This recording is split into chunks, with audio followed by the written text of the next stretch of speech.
Papanoorin natin ang evening gown presentation ni Alexi Brooks para sa preliminary competition ng Miss Eco International 2025.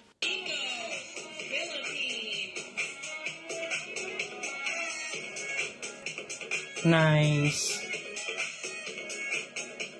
Alam mo, nagustuhan ko dito is the perfect choice of color kasi parang kumbaga it complements, na-enhance niya yung kulay ni Alexi na ang ganda. Like, di ba in person talaga, Ang in ganda all ng kulay, fairness kay Alexi, sobrang sexy.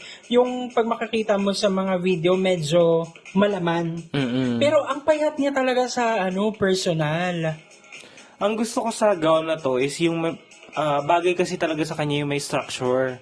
Na kapag lumalakad siya, parang halatang halata mo yung movement, ganyan.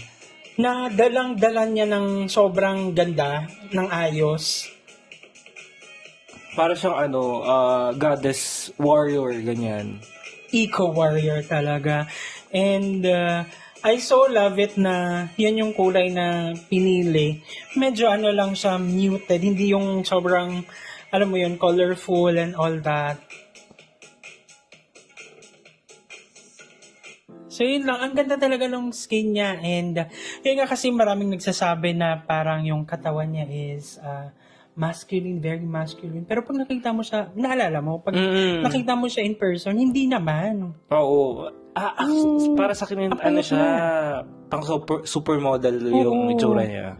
So ayun, sana ay mapanalunan niya itong crown na to, and we are all looking forward para sa kanilang coronation on the 19th of April. So ipag-pray natin na manalo si Alexi.